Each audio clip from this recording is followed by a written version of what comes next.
Robert Dickson Crane. He is a convert from the United States who initially thought Islam was very bad. I never thought about Islam seriously. All I knew about Islam was that good Muslims had to kill Christians and that Muslim heaven was like a brothel. I was so sick of it, he said. Stephen Barbosa, in his book entitled American Jihad, Islam After Malcolm X, said that Robert Dickson Crane was a graduate of Harvard Law School.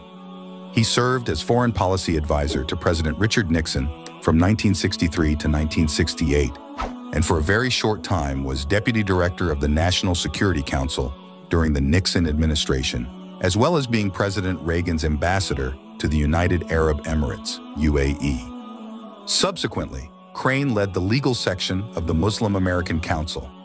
This organization, which is based in Washington, D.C., coordinates activities spread throughout the world to firmly oppose discrimination against Muslims, raise political awareness among Muslims, and form consensus on key issues that exist in Muslim society.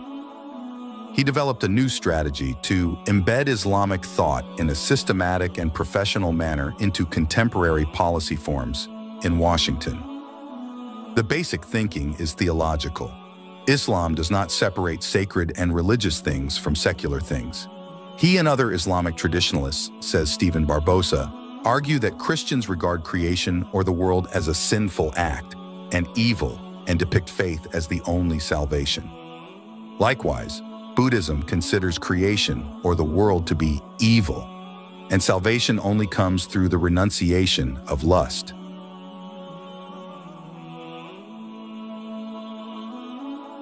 In Islam, on the other hand, creation or the world is considered something good and is proof of God's power and greatness. And the role of humans is to manage this creation in an ethical way so that it can serve human needs. Unfortunately, Crane got lost. There are lots of crossroads there.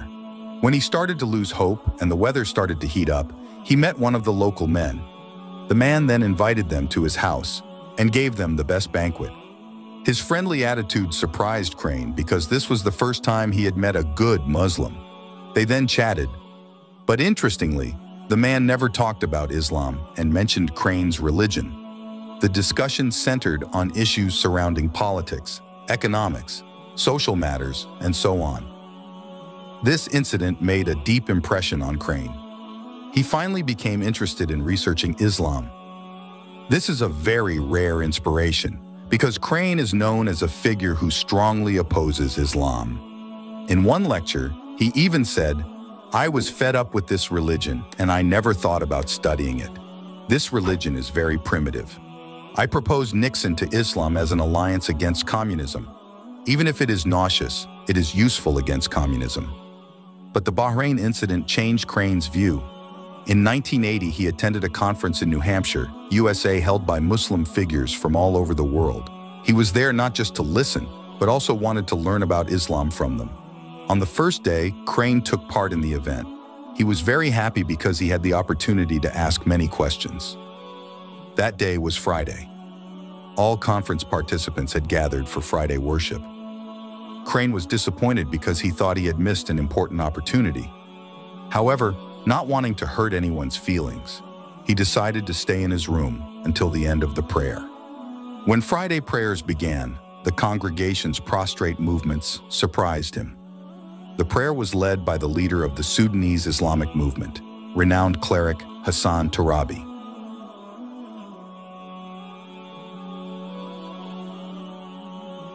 I realized that he, Turabi, was prostrating to God. Then, I thought that this person who was prostrating to Allah was 10 times better than me, said Crane while explaining the moment. He felt he had to do prostrations.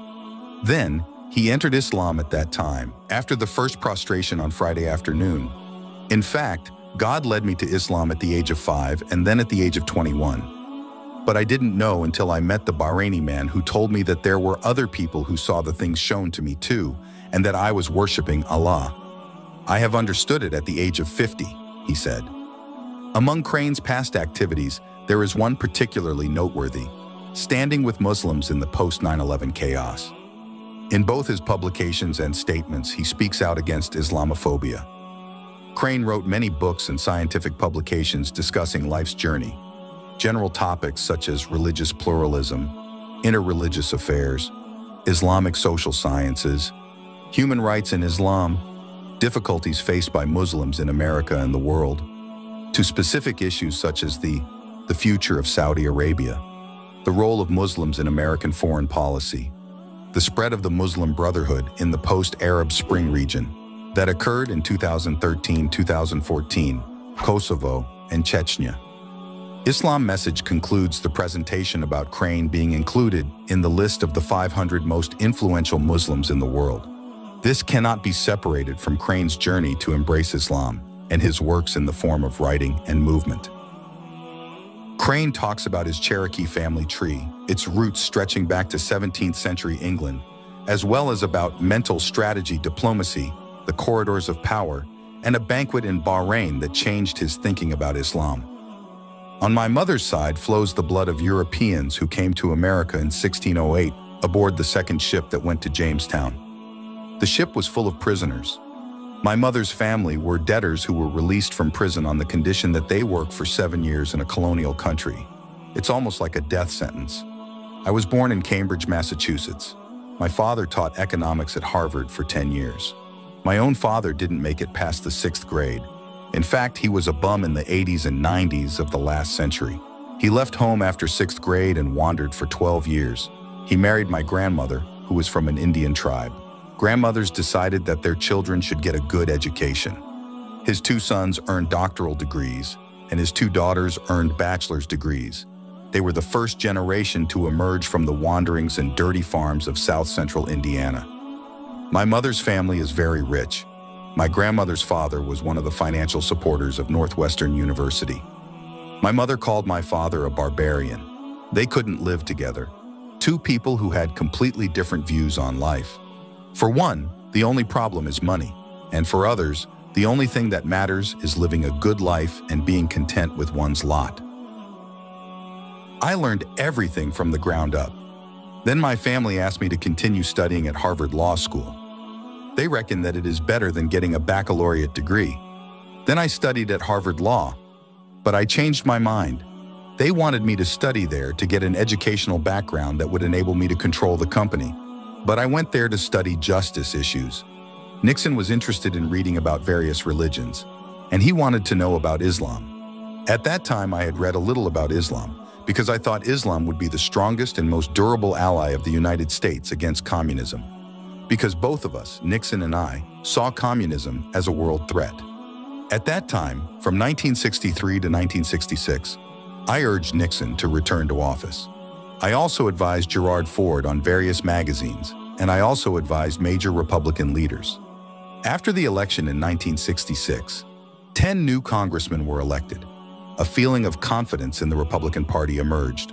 I was invited as a Republican defense expert to provide a briefing on defense issues to all the new Republican members of Congress. We held those briefing sessions over 3 days. Soon after that, I went to Nixon's office. There was Pat Nixon busy writing addresses on Christmas cards. Usually he sends 200 or 300 cards, but at that time, his office was full of thousands of cards. And I said, "Ah, fantastic, the boss is running again." Pat said, "Yes, and I have a terrible feeling that he's going to destroy himself." I said, "Hey, you've got to be kidding. That makes absolutely no sense."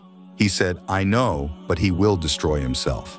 He was so worried about Nixon's desire to run. When I think back, I think he saw 2 personalities in Nixon. One, his real personality. You couldn't find anyone better than Nixon. The other is his personality that emerges when he is struggling for power, because he is on the wrong path but wants to succeed. That's why he pulled Henry Kissinger, to gain credibility with what I took to be a secular government. That's what caused the Watergate case. The wrong personality emerged. While fighting for power, he became a street fighter, and the good Nixon simply disappeared. And I think that's what Pat Nixon knew, that this would happen, as it did, when he reached the White House. Kissinger got rid of me during the 1968 campaign. He assigned me to write 5 papers on 5 major foreign policy issues. I did 50 pages each. That's how Kissinger avoided his opponents. He will keep them busy. I bound the 5 papers into one book, and Gerald Ford wrote an interesting introduction. Ford called me in and said, "You can publish your book with my introduction, but I want to make a comment. On every consideration of each of the major issues written in the book, you and Kissinger disagree at all. For your sake yourself, don't publish this book. Just forget your opinions. Go ahead and do what you've been told." But I still say what I think. Nixon appointed me Deputy Director of Planning for the National Security Council. But the director was Kissinger. Then I came to work. They showed me where I was on the staff. The next day, I came again, but found that I had been removed. I was fired by Kissinger after one day's work. Kissinger had no choice. You have to work with people who will support you. So he fired me. I never wanted to study Islam.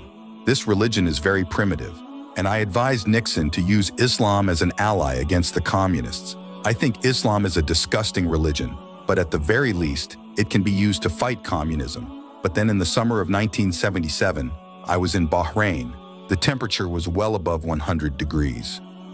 My wife wanted to see Al-Muharraq, which is the oldest trading city, which only consists of narrow alleys, like a chaotic network of streets, and deliberately made to keep pirates away from raiding.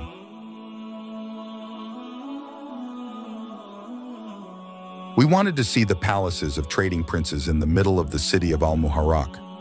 We got lost in the crowd, and I felt like I was going to faint. I was probably unconscious for 2 or 3 minutes. There was an old man passing by, and he knew I was in trouble. He took us to his house, which was across the street. We spent the rest of the day there. We chatted while eating. We talked about various things, and he said he was Muslim. I was really blown away because he was a really good person.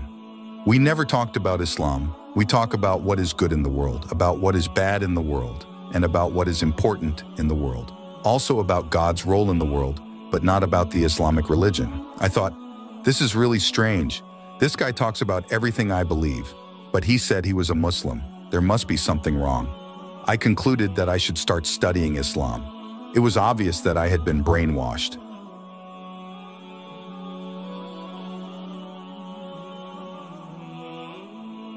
I studied the religion and realized that everything in Islam was exactly what I had always believed. But I don't like the rule of bowing, ruku. To me, that's disgusting.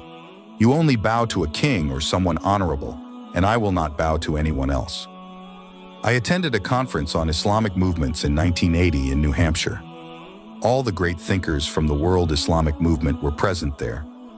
As it neared noon, the other Americans came down for lunch, and I wanted to eat lunch with the foreign guests because I wanted to learn as much as I could from them. And on our way downstairs, we entered a room whose floor was covered with a rug. I think we'll have lunch. Then I remembered that it was Friday. They will perform Friday prayers. I decided it would be best to leave them, but I think that would offend them. Then I just sat at the back of the room. The Imam is Hassan al-Turabi. At that time, and to this day, he is the most prominent Muslim in the world.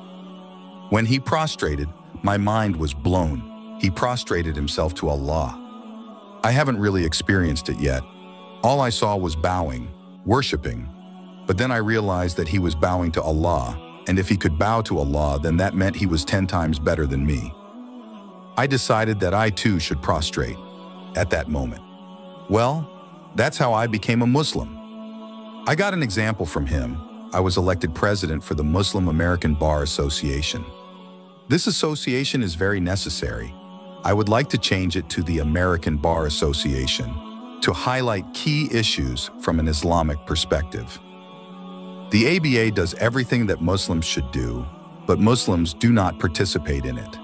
There is no overarching paradigm for ABA. Muslims have the same overall paradigm as that of the American founders, and our task is to revive that pure paradigm, namely that truth comes from God, not created by humans, and that truth is the only source of justice, truth that comes from a higher source, through reading nature, through revelation, the 3 revealed religions.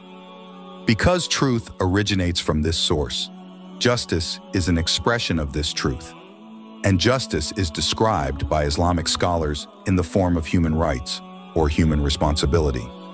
The 6 main rights are life, equality, private property, political freedom, dignity, and the freedom and duty to seek knowledge. Within each of these elements, there are subsections that must be followed, and based on that, we can develop specific policies in the fields of education, law, personal property rights, whatever subject matter. We have identified more than 100 Muslim lawyers in the United States, but I am sure there are hundreds more. Immigrant lawyers in their 30s or older do not want to defend Muslims. They don't want to tarnish their reputation. They don't want to be known as Muslim lawyers. Many younger generations want to become lawyers, and they want to be socially active.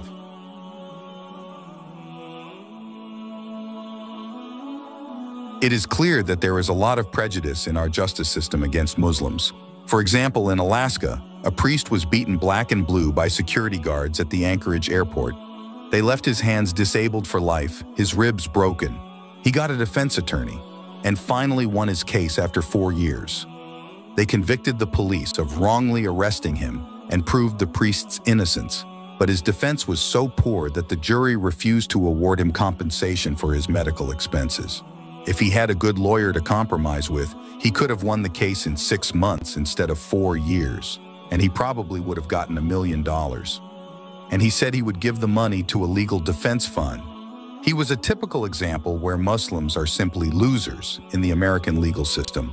So we formed the American Muslim Legal Defense Association to handle personal cases. We need a general movement of traditionalists to rally both parties to participate in all institutions in America. I do not consider myself a supporter of the Republican or Democratic parties because I believe that we should work within all parties. There is basically a religious vacuum in our institutions, in the fields of media, education, government, even in the field of justice. All of this has been secularized steadily throughout the past century, in complete conflict with the First Amendment, which was designed not to keep religion out of public life, but to keep the government out of religion. The assumption of almost all of America's founding fathers was that no society could prosper unless that society was based on morality, and that morality was based on a transcendent source. People argue that Jefferson was an atheist. They call him the father of American secularism. On the contrary, he couldn't even imagine a secular America. He said that the key to democracy is education. The essence of education is moral education, virtue, and it must be based on a higher source than mere human thought. He believed in democracy in the sense that the people who govern are subjects who must have a higher morality based on a higher source. Our public institutions adhere to secular ideology, but the public does not. And this is a real American problem, because we will never reach consensus as long as there remains a gap between the people and the governing institutions. The assumption of all America's founders was that it was a great experiment to see if a society could be led by men guided by God. And until now, we have still failed in this experiment.